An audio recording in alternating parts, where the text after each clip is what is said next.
Jones, you have said all along, going back to the pre-draft process, that you put him around very good skill players. He will distribute the football. He will win the game for you. He will do his job. Is this the best setup for him here? Yeah, this is the best setup for him. I've kind of made the analogy that, to me, Mac Jones is like Iron Man. He needs the suit to be a superhero. And when I think about the Patriots, I think the Patriots certainly have the supporting cast to allow him to thrive. You think about this offensive line, this talented, stable, and collection of running backs that are behind him. Then defensively, they have the ability to keep the score down, so you don't have to put him in a shootout situation. And then finally, it's about the coaching staff, Josh McDaniels and Bill Belichick, making sure that they are allowing the quarterback to play winning football. And so when I think about this situation, it really reminds me of the early 2000s Patriots, the grinded out 21-17 winners that would always kind of take it to the fourth quarter and somehow win by a possession. I believe Mac Jones is perfectly positioned to have success because the Patriots have everything around him that will allow him to flourish as a game manager. Bucky, I agree with you. It is set up right for him with the personnel. And as you mentioned, at Alabama, he really was the point guard in that offense where they had so many stars around him in the backfield, the receivers, even the offensive line, where he was just a distributor, a game manager, as you would call it. Even in preseason, when he was at his best now, it was when he got the ball out quick, he was within rhythm, and he let guys do their work. Now, the big question is, this is preseason. Once the regular season starts, will he be able to elevate his level of play to make plays? Because as good as it is to say as a quarterback, game manage, everything work right, at some point he's going to have to make plays in critical situations and take his game level up in order for the Patriots to compete. You did see the struggles. One of the big concerns in college was his movement in the pocket.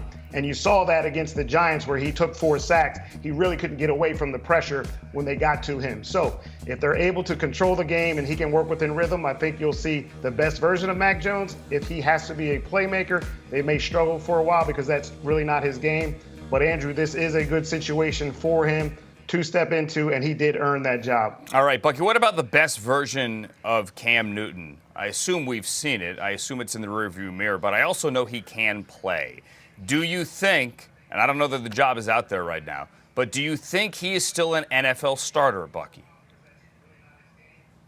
Oh, I mean, I think he's certainly talented enough to be an NFL starter. But here's the thing. Someone has to want Cam Newton to be their starting quarterback and want to redesign their offense to allow him to play the way that is best for him.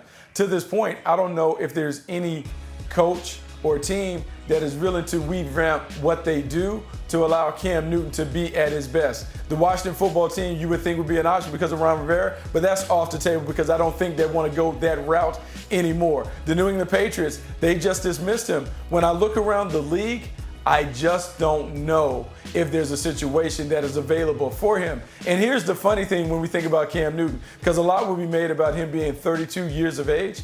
But when I look at Taysom Hill, I think Taysom Hill is 31. A lot of it is beauty is in the eye of the beholder. And I just don't know how many people view Cam Newton as the pretty picture at the quarterback position right now. Right, Bucky. And Cam Newton is one of the most dominant players that I've ever scouted. Most dominant and unique players that I've ever scouted. But that version of Cam Newton is long gone. And you saw those struggles last year, the lack of accuracy, the lack of quick processing, just nothing seemed to be in sync. And I saw those same issues follow him in this preseason. And that's the concern where it's, okay, a year in the system, he'll look better. This is just the version of Cam Newton. Whenever you have a great player, and I've been around them, everyone wants them to go back to that version of their best self. He's not that anymore. That Cam Newton is not coming back, and I don't think a team will sacrifice some of what they do for Cam Newton. And the bigger concern with him following that is, okay, you'll have the group of teams that just don't feel like he's a good enough player.